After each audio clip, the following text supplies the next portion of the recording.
Hey everyone, welcome back to my channel. I'm Kayla and it's time to crack into a good book. So today's video is going to be the first of these weekly updates that I'm going to hopefully do. This book is more like a 2-week update because I've just been kind of trying to catch up on, videos. I have 6 books to talk to you about today that I've read and obviously we'll be reviewing. And, we'll just continue to do lowest rated to highest rated, and then we can get into what I'm currently reading and have been doing and whatnot. We'll go ahead and get started, and the lowest rating of this set of books is a 3.5 stars, so that's, pretty good. First one I'll talk about here is The Sin and the Steel by Ryan Van Loan. This is an adult fantasy book, and it's very, piratey.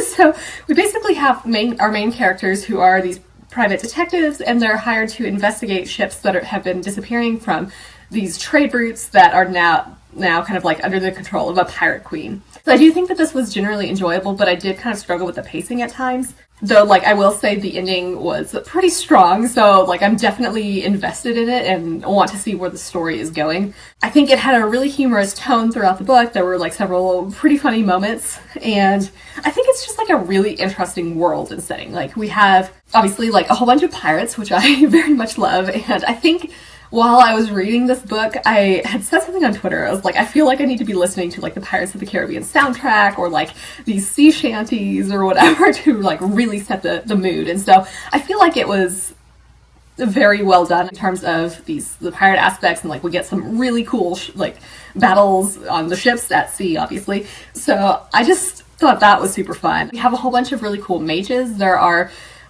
and different gods. So that was very intriguing. People who kind of followed these different gods have different magical abilities. And so we have one group of mages who are basically these dead walkers and can essentially control zombies. So that made for some rather intriguing moments. And then there's also transfiguration magic, which I thought was pretty cool. So I really liked these, and I definitely want to know more about just the magic and the gods in general. There seems to be, and generally speaking, there's a lot of politics and schemes going on here, and there's definitely this long game between the gods that's happening. So I definitely want to know what is going to happen there. So our main characters, Buck and Eld, are kind of this Sherlock and Watson type duo. I don't think that's a one-to-one analogy necessarily. I think Buck is sometimes unlikable. I did find her to be pretty arrogant, and she definitely has temper and makes some bad decisions, but I think she comes from kind of, a rougher background and everything, and I can understand why she is the way she is, but yeah, at times I was a little frustrated with her. And then on the other hand, we have Eld, who I really liked. He's probably my favorite character, and I think he is a nice counterbalance to Buck's more I don't know, tempestuous nature. He is very steadfast and loyal. They kind of have a found family aspect. I also really like some of the side characters we get. In particular, we have this pirate queen who is definitely more than she seems and is kind of badass. I did overall have a really good time with this. I, again, do think that there were some pacing issues and areas where I kind of struggled, but there were some really great battles, and that's right. There was one thing I was going to bring up. There's a scene where they have to face off against wild boars. It just kind of reminded me, boars are pretty mean, and I did a study abroad in Fiji in undergrad, and it was just a summer study abroad, all about ecotourism and sustainable tourism, but so not at all related to my major, but we went river rafting, and we saw this baby boar that had gotten stuck down this obviously we're kind of in a canyon-y area doing this river rafting stuff, and we were okay, we need to help it get out because otherwise it will starve down here. We had local guides, and they were the ones trying to do all this, but basically what it ended up happening was the guides kind of were trying to get the boar. It was in the water, first of all, I think, and so they were trying to get it up on shore. They did that, and then they were trying to tie it up and so we could take it and transport it safely because they have very sharp teeth. So anyway, one of the guides is trying to get it, and then all of a sudden the boar turns around and starts charging it, and so I the guy just hauled ass into the water oh my god, I gotta get away, which is understandable. They hog-tied it, and then it somehow got loose, and they had to do it again, and they had put it into my boat. So I definitely remember they were okay, well, we have to put it in a bag so it doesn't get loose again and injure all of us. So I'm on the boat, and they're okay, well, you gotta help us out. So I helped bag a wild boar, and it was definitely an interesting experience. So then we'll move to the other 3.5-star book I have to talk to you about today, and that's The Bone Ships by R.J. Barker, which is also another pirate fantasy, interestingly enough. So I did this as a buddy read with Lena from Sufficiently Advanced Lena. We have this culture that builds ships out of sea dragon bones in order to like fight this endless war. The dragons have all died off until now, so one has been spotted, and so there's just kind of like this race to capture it. So I think this was not quite what I expected from the synopsis. I think the first part was much slower than I anticipated. Like, I think it's really about forming a crew on this Tide Child, which is the ship, and it's like the beginning parts are very much about like building all these relationships, and it starts off with one of our main characters like having control of the Tide Child and then like abruptly getting that taken away from him. So there's a lot of dynamics that you need to establish and a lot of world building that happens pretty early on. So I did kind of struggle to get into it a little bit, but I did, you know, like this sort of, I guess, found family aspect with this crew, like watching them bond over the course of the book was really great. And I definitely like came to like the characters and like understand them a lot more. Like at the beginning, I really didn't like Joran, who is this main character. You know, he's a drunkard and just kind of not a great person. And I think he, you know, like you definitely understand more about him as the book progresses, and I think he becomes much more sympathetic. It's this really brutal world for sure. Like, we have a culture that essentially like sacrifices firstborn children to make these things called like corpse lights, and so it's like it was very intense, but also like super interesting. Like, I don't really understand how that works, but I am intrigued. We have this like interesting society. Like, the Tide Child is a ship of the dead, and so these are all like condemned prisoners and outcasts who are forced to, you know, work on these boats and kind of like ultimately serve the greater society. We also have these creatures that are able to control the wind, and I really liked these aspects. Like, I think some of the scenes with this particular creature were like definitely my favorites of the book. I really loved this ocean setting and the like seafaring nature of this book. It does kind of throw you in with like a whole bunch of new terms to like try to understand, and I think for the most part I was able to figure them out. There's like a couple things that I was still like not quite sure about, but you can kind of get it from context and just like generally like, you know, figuring out like parts of boats. But yeah, so I think my main complaint about this was that the pacing was really uneven for me. Like, you know, like I mentioned, the slow beginning, and then we'd have some really great action scenes, and then it would kind of slow down again. So I think it just wasn't super consistent for me, but I'm still intrigued enough by the story and the world that I would like to continue. So now we get into the 4-star books, and the first one I'll talk about here is Hex Arcade Stories, Hexarchate by Yoon.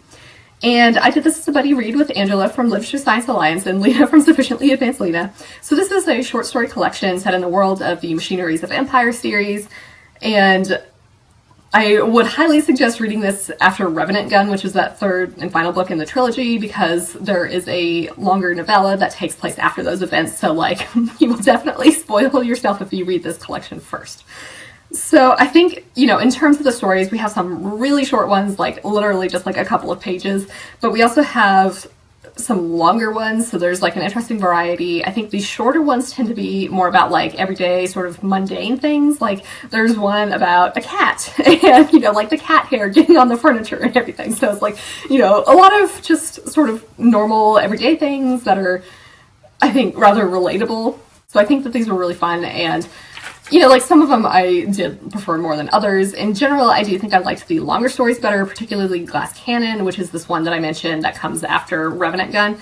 It provides us some plot threads that I like really would love to see developed more over like, you know, an entire new series in this world. Like, there's definitely some things dropped and I'm like, yes, this could be interesting to explore, and I'd love to see that. I don't know if that's actually going to happen, but I will definitely be reading it if it does. But I think this answers a lot of questions that I had after, you know, the end of Revenant Gun, in particular, like, you know, with some of the characters, I was like, I don't know how they are going to be able to adjust to sort of like everyday life after like these giant events, you know, that they've lived through. We also have author's notes after each of the stories, which I really loved. Like, these are fantastic and often quite funny. And it's also really cool just to see, you know, like Yoon Lee describes the inspiration of the stories, and if there's like specific tidbits that come up, or like character traits that he pulls directly from himself. So that's, you know, super cool to see. Generally, again, we have just like a funny tone throughout, and we do get some like interesting, we learn little tidbits, I think, about like the world in general and like the different cultures. This is definitely like a mathematical sort of universe, which I really like, but there was one particular story that mentioned counterfactuals, and I just absolutely love that because, you know, my research deals with these counterfactuals. So it's like, you know, basically what would have happened in a universe if I made one decision versus what would have happened had I made another decision. I think the easiest example is like if I had a headache, I could take some aspirin and then, you know, like my outcome is like whether or not I still have that headache. The other potential outcome in this counterfactual world would be like I didn't take, like would I still have had a headache had I not taken aspirin? It's just super cool to see that, like it's like a physical manifestation of this counterfactual reality, and I just like really love that. So anyway, really love this series in general. I think it's super cool and would definitely recommend it. The next 4-star book I'll talk about is Monarchs of the Sea, The Extraordinary 500 Million Year History of Cephalopods by Danna Staaf. So this is a nonfiction book, obviously, about the history of cephalopods. Generally, like we follow from, you know, prehistoric times up through like the modern era and just seeing how cephalopods have evolved over time. So I did really like learning about just the evolution over time. It's super interesting, and like it does spend quite a bit of time, you know, like pretty early on, and then like not much time in like the modern day world, I guess, which makes sense because, you know, there's a lot of history to go through, but it's still like really interesting. And what I particularly liked about this, okay, first of all, I don't know if you'll be able to see this, but it's like a metallic cover, which is really cool. It's a very pretty book, but it's often really humorous. I think this book is very accessible. Like, obviously it does get pretty detailed at times, but I think it's done in a way that is like pretty friendly, and, you know, you can definitely tell that the author is excited about this, you know, these topics. I think that makes it much more enjoyable to read because you can like really feel the enthusiasm, and I think it's not super hard to understand. Like, she does a pretty good job of explaining different terms. She talks later on, I think in like the more modern day stuff, about like these decay experiments that scientists are doing on squid and octopuses, and just like how I think they had discovered why squids aren't really preserved as much in fossils. Like, it's typically like only their beaks, I think, that are left at the end. With like this modern day stuff, it also goes through like some really interesting different types of squid. Like, there's a pajama squid, which I thought was like super cute, and it basically like excretes some mucus to essentially glue sand to itself to like disguise itself. So that was interesting. There's also the vampire squid, which like kind of looks crazy and something like evil almost, but like it just lives a pretty chill lifestyle and eats like poop and other detritus from the sea. So it's just like, I don't know, I love it. I love it so much. So like, obviously I would not suggest picking this up unless you're like really interested in the history of cephalopods, but since that is a topic that I am obviously very interested in, like I had a great time reading this, and, you know, if you feel similarly, I would definitely recommend this. So the last of the 4-star books I'll talk about today is Legendborn by Tracy Deonn. So I buddy read this with Anna Francesca, and this is a YA urban fantasy. It's a spin on the legend of King Arthur and the Knights of the Round Table. So this takes place in North Carolina, and in fact, our main character, Bree, witnesses a magical attack on the campus of UNC, Chapel Hill. So she's there for an early college program, and essentially, like, a mage tries to wipe her memory of this magical attack, but it doesn't work. And so she kind of realizes that her mother's death prior to, like, moving to, you know, to UNC may have more to it than the police are saying in terms of, like, you know, magical things that may have happened. So she teams up with a Legendborn who's in exile, and they're trying to, like, investigate this Legendborn group and just, like, figure out what's going on, basically. So I thought that this was very good, especially for a debut. I really obviously liked that it's set in North Carolina. There's definitely a lot of places that I know or just generally recognize, even if I haven't necessarily been there. I loved the inclusion of things like Bojangles, which, like, if you don't know, it is a delicious fast food restaurant that's like Cajun fried chicken, essentially, and it is so good, so good. So it's definitely like a lot of Southern culture, which I really liked. And it obviously, like, feels very authentic. I think it's fairly fast-paced overall, though I did get a little bit bogged down in places, especially when some of, like, the terminology is introduced. And kind of on that note, I did have a hard time keeping track of everybody. Like, there's different obviously there's like the different Knights of the Round Table, and there's different levels, so like pages, squires, scions. Just trying to keep track of like, okay, who is at what level and what like line are they in was a little difficult at times, and like it's a lot to take in at once. So like I'm not clear on who is from like which family line still, but you know, that's okay. I definitely called some things, but I will say this book made me second guess myself. It does deal with a lot of really heavy topics such as grief, trauma, racism, sexism, and anger. I think the author's note in the back of the book is incredibly impactful. In general, I think this will be like super meaningful to people to be able to see these things represented on page. I think it's really well done, and it is a great exploration of these topics. There's a lot of really great characters. We have some, you know, LGBTQ plus representation, obviously characters of color. Bree is generally a great main character. I really enjoyed seeing her journey over the course of the book as she, you know, tries to deal with her grief and anger and learn more about herself in the process. We have some really great side characters as well. Some of my favorites include Greer, who is a non-binary character, and they seem just like so lovely and very supportive. Alice is a longtime friend to Bree, and it's really interesting to see just how their friendship develops and changes as they arrive at UNC. And I think that this is really realistic, you know, like you have a lot of high school friends, and sometimes like your friendships change once you go to college, and like, I mean, they're still high school age, like I think they're both 16, but you know, they're in this early college program and they are on UNC's campus. And so I think it was just like really well done, just how you kind of drift apart sometimes. And I would like to see Alice more. Hopefully, you know, she'll be more present in future books. Nick and Cell are both quite interesting. I didn't like Cell initially, but I ended up quite liking him, so I'm like very intrigued to see just the dynamics of this group as the series progresses. So, you know, the magic I think is quite interesting, and I very much want to see what happens next. So the only things that I struggled with a little bit here were some like pacing issues and just again this terminology and just like keeping everybody straight in my mind. But I would not hesitate to recommend this. I think this is fantastic and definitely want to keep going with it. So now we'll get to the last book that I have to talk to you about today, and that's a 5-star book, which is Wolf's Curse by Kelley Armstrong. So this was a Christmas present from Kat from Brazilian Reviews, and this is an urban fantasy book that is the second book in this duology set in the Otherworld series, where we follow the children of some of the characters from the Otherworld series, and they're both werewolves.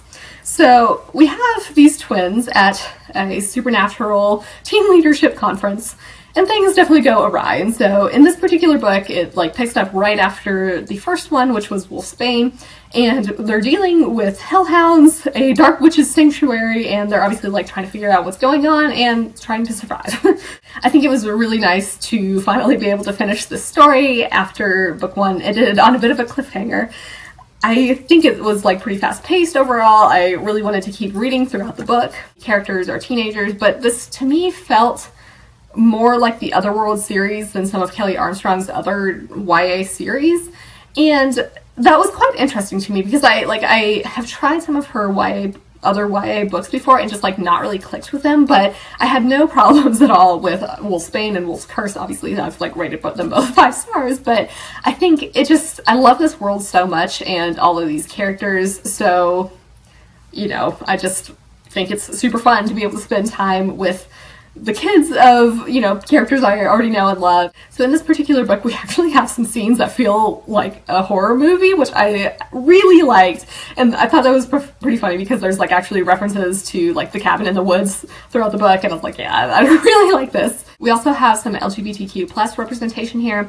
We definitely have a transgender character, and we also have a character who might be bisexual and or demisexual. I'm not entirely sure. And this character is in fact trying to explore and, you know, figure out his sexuality. So I think that the teenagers were all pretty respectful of each other, and so I thought that was quite nice. I was reading some Goodreads reviews, and some people found this like inclusion of these characters to be clunky, but I didn't really feel that was the case. Like, I thought it was just generally nice and liked to see it. I continue to like both Kate and Logan, who are these twins.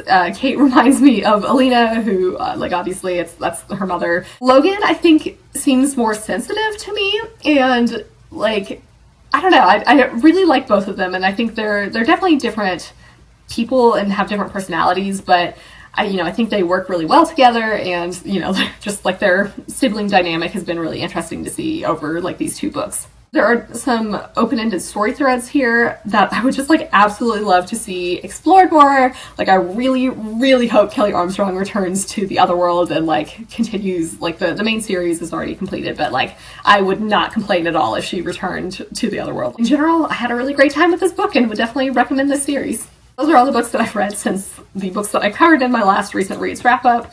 I don't know, I feel like I haven't been reading as much this month, which is a little strange. Like, I'm not really sure what's going on. Like, I'm enjoying the books that I'm currently reading right now, which like I'll go ahead and show you like briefly. These ones. So I'm enjoying these, but like, yeah, I don't know. I just feel like I'm maybe in a slump.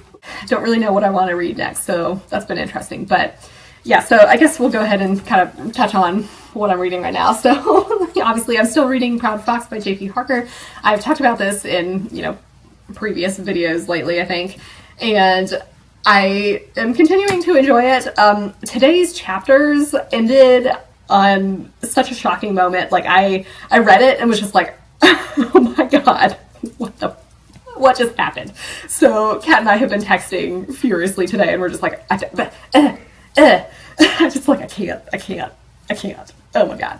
So yeah, we have not quite 200 pages left. So I'm like, especially after today's events, I'm like, I need to know what happens next. So I'm very much enjoying this one. And then the book that I started yesterday, I guess, is An Absolutely Remarkable Thing by Hank Green. So this is kind of like a sci-fi contemporary, and basically like we have our main character April May, who happens to stumble upon this like gigantic metal robot thing in New York, and so they make like a video of it. She makes a video of it with her friend, and it goes viral, and then like they kind of realize these Carls around the world. Everybody's, I think, trying to figure out what they are, where they come from, and what they want. I'm really liking it. It's pretty funny, and what I'm particularly enjoying is that there's like an exploration of fame and just, being on YouTube and social media in general, and like how, like, it's been funny watching April, who is not very into being on social media, like change her mind about that, and she's created a Twitter account, and then like kind of, I think, becomes a little bit obsessed with seeing her follower count increase, which is like, yeah, that's totally relatable. I can't help myself but like check on those like YouTube subscriber numbers all the time. But yeah, so it's having a really great time with this so far. And I mean, it's reading more like a contemporary than sci-fi at the moment, but we're discovering some things. In terms of what I'm going to read next, I'm not really sure. Like, I feel like I'm kind of more in a sci-fi mood. We are watching The Expanse right now, which is really great, but I feel like that's kind of contributing more to me wanting to read sci-fi. And I don't know, there's some thrillers that I definitely want to read. There's a couple of things that I want to read, like Tiny Pretty Things and Behind Her Eyes, which are, Tiny Pretty Things is definitely a show. I think Behind Her Eyes might be a movie coming out in February. Both of those are on Netflix, so like I want to read the books before watching those, so like at some point I would like to do that. The Urban Fantasy Book Club, if you are interested in that. I think our first book for February is going to be The Queen of the Tierling by Erica Johansson. I'm really excited for that. Like, obviously I did read that a few months ago, so I don't know if I'm going to necessarily reread it, but I think I remember enough about it to talk about it, and then I think this will be really helpful because I think I do want to read the second book, The Invasion of the Tierling, pretty soon. So yeah, if you want to join us, we're going to be doing that on my Discord, and the link to join that is in the description. I've decided, I think, for myself that I'm going to call February, like finish it already February, as like a little challenge. There are so many series that I just like keep not finishing for some reason. A lot of them are gigantic fantasy books that happen to be like the third in a trilogy that I've just been postponing reading, like Empire of Gold.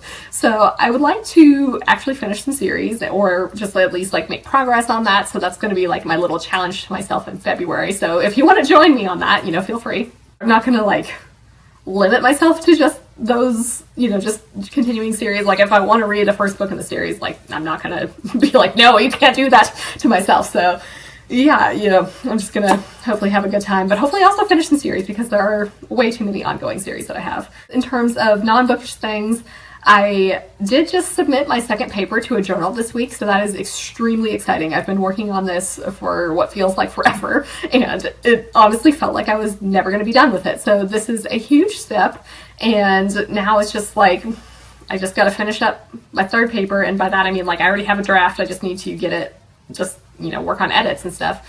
So hopefully, like, I'm feeling fairly good about that. I don't want to jinx myself, but like, I feel like there should be no reason why I can't graduate this semester, so, you know, fingers crossed for me.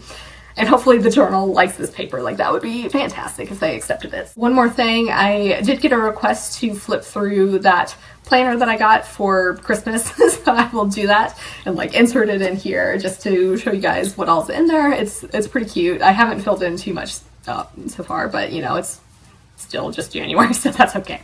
We've got like all these really cute book illustrations throughout. Just generally like a couple years and dates, holidays, special dates to remember, which I need to fill in. That would be helpful. Areas for notes. But yeah, so like these are all like the really cute book illustrations throughout the book, or throughout the journal. And then so at the beginning of each month, we have like these cute illustrations. There's areas for books to read and books read. See, this is what I'm talking about. Like, this is clearly not going to be enough space for me. So I don't know what I'm going to do. Like, I don't know if maybe I'll just try to write even smaller somehow, or just like take over some of this space, because I don't like to set out a TBR list in advance. So like maybe I could just use some of that room. But anyway, yeah, so then we have just like the month at a glance. So this is where I'm going to use, you know, like this is my plan for upload schedule and like what videos I want to do when. Area for notes over here, and then it's just like a normal planner going through each of the weeks, and like we have some fun illustrations and areas for notes. Yeah, like here, you know, it mentions Dolly Parton's birthday, and then we have like this little drawing of Dolly Parton, who is great, by the way. She is fabulous. So yeah, I have basically started using this as like, you know, with Proud Fox, we're reading, I think now 4 chapters per day, but we may increase that. So I've kind of scheduled that out, and then just like, when have I started and finished some books? And then, yeah, so February already, my plans finish it already February. So it's just kind of, you know, same thing. Here's some like videos I want to get to in February. Oh yeah, by the way, I do want to do all my favorites of 2020, so I've broken it up into 5 different videos. So it'll be like urban fantasy, paranormal romance, fantasy, sci-fi, thriller, and horror, and then just like other. So that's the general plan. These are probably going to go, I guess, late into February, but that's okay. Oh look, ancillary justice. That's cute. Yeah, so that's basically more of the same. All. And then there's like this little pocket back here.